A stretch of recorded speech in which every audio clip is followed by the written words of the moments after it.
Hey everyone, and welcome to Focus Your Ads. In this podcast, we're going to be talking about attribution model and what it is. So let's dive in. Let's get started. So attribution model essentially is like a set of rules that Google uses to track different conversions. So if you set up your attribution model to track a certain way, Google looks at that and says, okay, we have to track it this way. And this is how we're going to give credit to the different advertising campaigns. So if you only had one campaign running at the time, it's really not going to do you a whole lot of good to change your attribution model. But if you have now 4 different campaigns running, you have a remarketing campaign, you have a branded campaign, and you have a regular campaign, each of those are going to contribute to your advertising goals in a different way. And if they don't have an attribution model, Google's not going to know what one to give credit to. So that's why they have this attribution model set up. Now there's kind of the easy button in attribution model. So if you want to know the easy button, essentially they've set up a new one called data driven. And this is really the easy button for any Google Ads campaign. If you're not sure, you don't want to even play with this, then you might as well go with data driven. This is the way that Google's going anyways. But if you are a little more advanced or you want to just take a little bit more control, then listen on and we'll dive into what the different other models we can utilize are. It's really not that complicated once we get into it, but I think there's a lot we can learn about this, and even just understanding the different models, even if we do go with data driven, it allows us to take better control and we can actually go in and analyze this data later. Let's talk about what are the different models. So there's a last click model, there's a first click, there's a linear, time decay, position based, and data driven. So last click actually gives all the credit to the last ad that clicked. Okay, let's say, for example, you have a branded campaign set up. Now you have a regular kind of search campaign set up. You also have an awareness style campaign where you're just kind of trying to get as much traffic as possible. And it doesn't matter what kind of quality, you just want to bring them in. And you also have a remarketing campaign set up. So now with all these campaigns, let's say you own a surfboard shop and you're selling surfboards. So let's say you had a sale now for a surfboard and you're going to be using last click as your attribution model. So let's say that sale went through and the person had clicked on each one of your ads, but the last click was a remarketing ad because that's the last one they saw. They saw a remarketing ad that came up and they said, ooh, I want to buy that. I'm going to go ahead and make that purchase. So they click on that remarketing ad and they make that purchase. Now the last click is going to say, okay, that was the last click that we had. We have all these other clicks, but we're going to disregard everything else. And we're going to say last click was the one that gets all the credit. So when Google goes in now, they're going to put that conversion directly on that remarketing campaign. So yes, it's going to have a really nice return on ad spend. Now let's say we decided that, no, we're going to use first click instead. So this person, they went through the order that they went through, they went to this awareness campaign. That was the first thing they saw because they weren't even sure they wanted a surfboard at the time. But then you, with your ad copy and your landing page, everything kind of convinced them. They're like, yeah, that sounds like something I would like to get into. Then they went ahead and did more research on other websites, came back to your website, did that next click on your standard shopping campaign or on a search campaign somewhere in the middle. And then they hit the branded campaign because they were searching for you. A couple weeks later, they had to talk to their spouse and they saw that remarketing campaign come up and they clicked on that. And that's what led them to the purchase. So now with first click, that awareness campaign right at the beginning is the one that got all the credit. Now the other campaigns in the middle, no credit for them, as well as the last dynamic remarketing campaign or remarketing campaign had no credit for that one as well.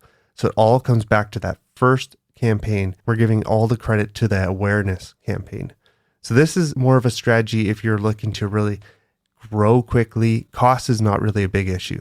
The downside to this is if you start to force all that money into that awareness campaign, you can spread that money and you can spend a lot of money in an awareness type campaign. So you're going to spend a lot more money in this. Whereas the last click, you're probably going to spend just a little bit of money. So if I had to choose out of the two of these, depending on my marketing goals, I would probably be looking at the last click. But if I was in a company that wanted to get really aggressive and I wanted to bring in a lot of new customers, then maybe I'd be focusing this on my first click. So there's other models out there as well. There's linear. So linear is essentially a straight path. So with our example, the surfboard again, he clicked on multiple different ads.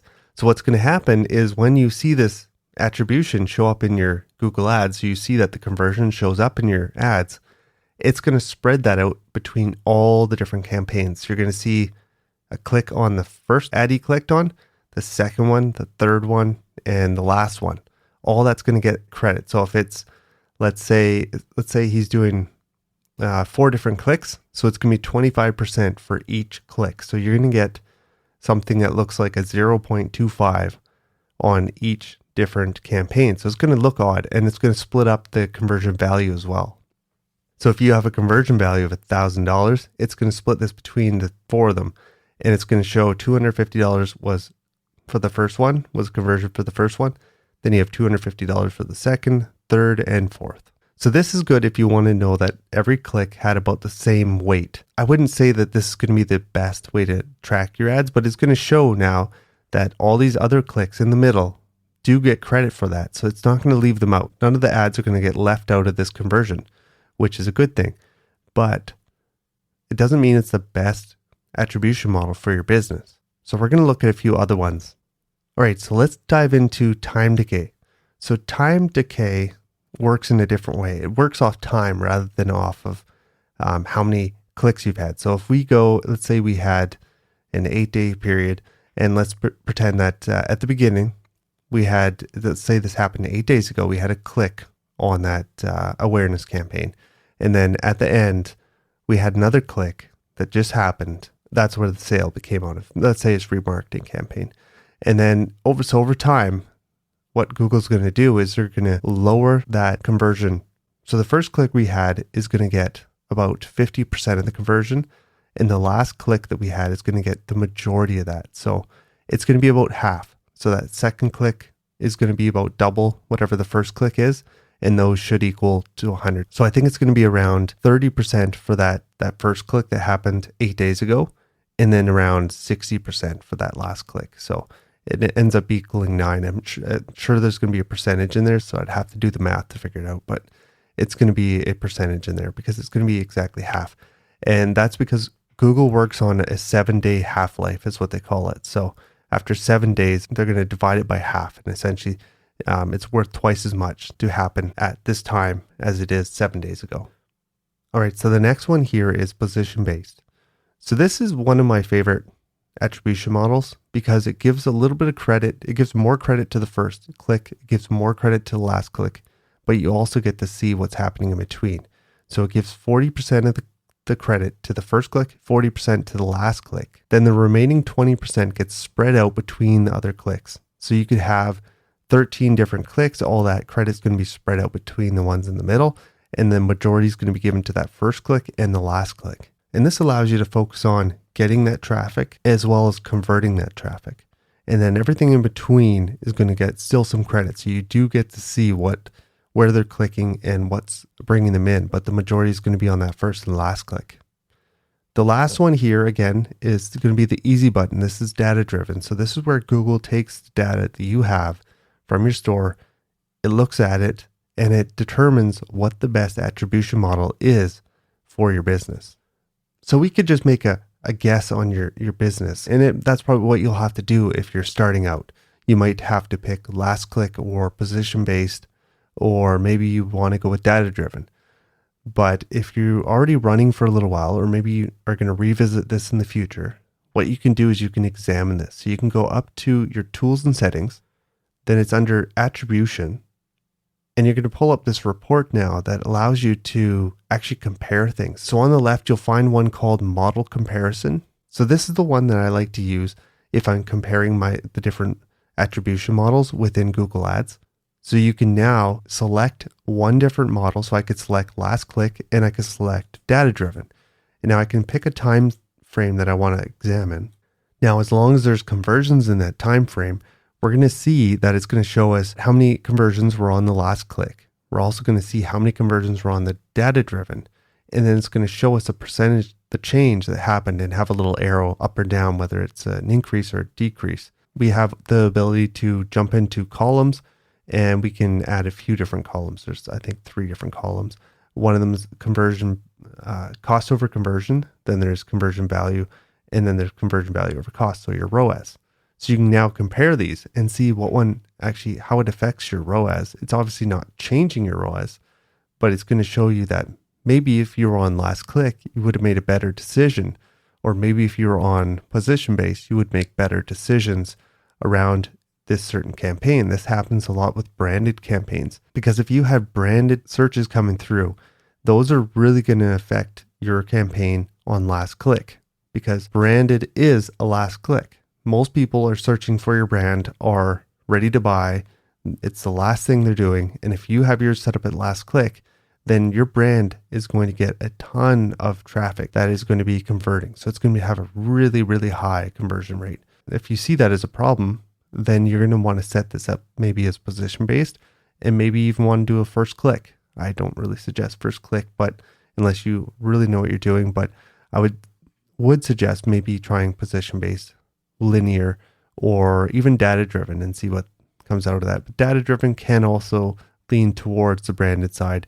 You'd have to examine that and see what the past history has shown, and is data driven leaning more towards a last click type attribution model. So another thing you can do in this model here is so you can change what conversions you're using depending on what you want to examine. So if you have, say, for example, sales, or maybe you're running a lead generation kind of site, and you have multiple different conversion actions, you can go ahead and look at the different conversion actions and turn certain ones off, turn certain ones on. You can also do this with, you can examine ad groups or keywords or devices. There's a lot you can do to break this down and to get more information from it. One thing I like to do as well is to try comparing last click versus first click.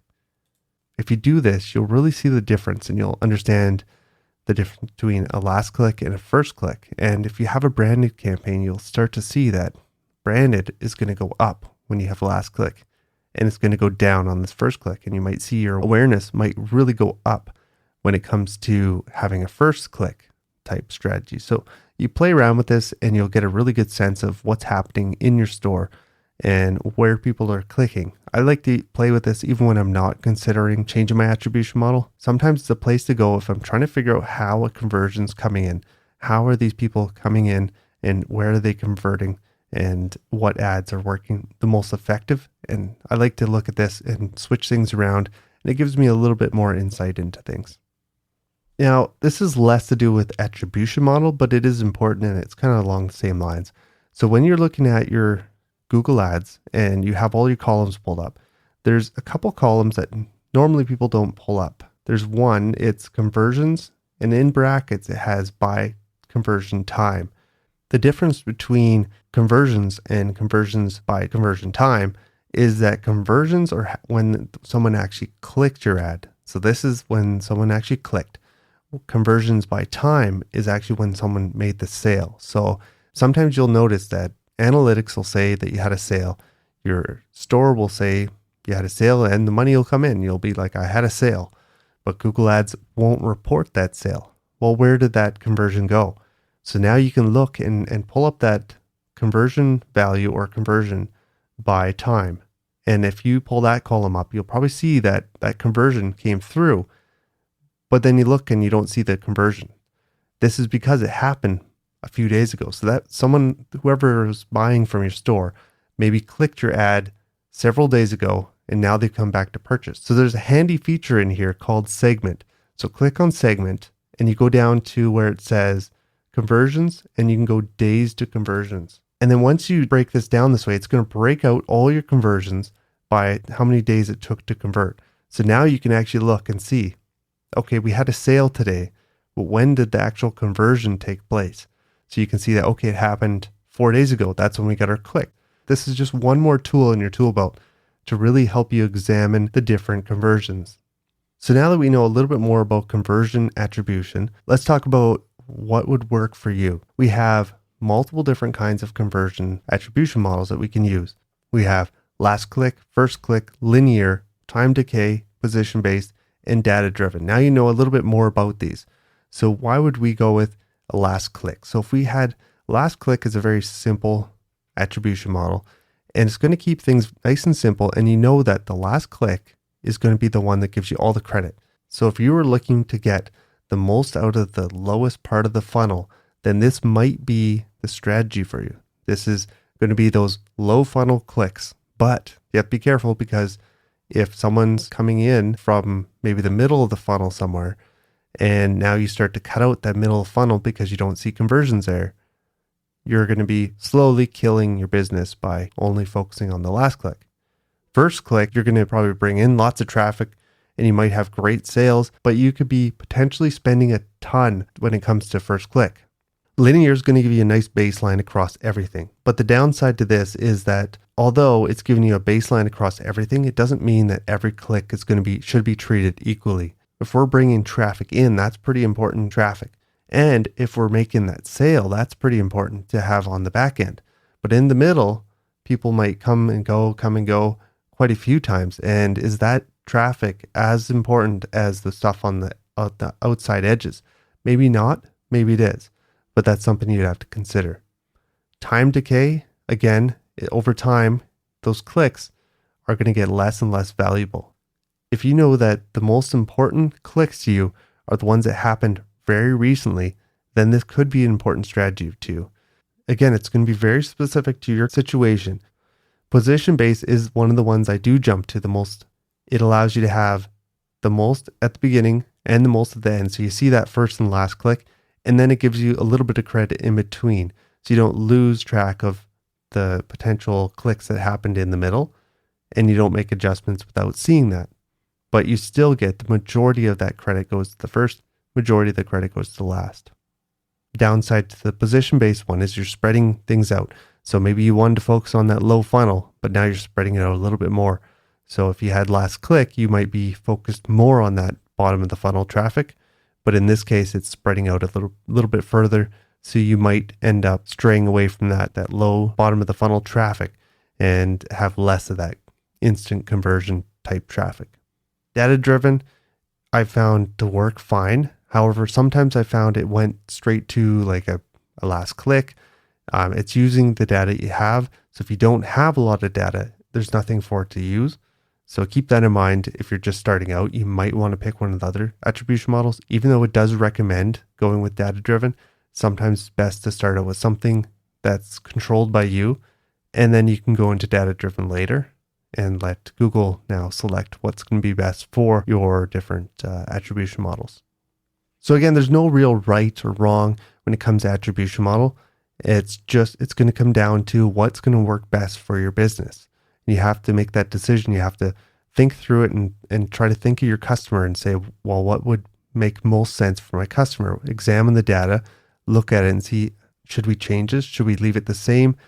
Is it going to make a big difference in how we're tracking our conversions if we change this? So I hope you guys enjoyed this episode. If you guys did, make sure you hit that subscribe button, leave a comment. I'd love to hear from you guys. And also, if you're looking to have someone run your Google Ads, I do actually run Google Ads. You can take a look at my website. It's focusyouраds.com, and I will see you guys there.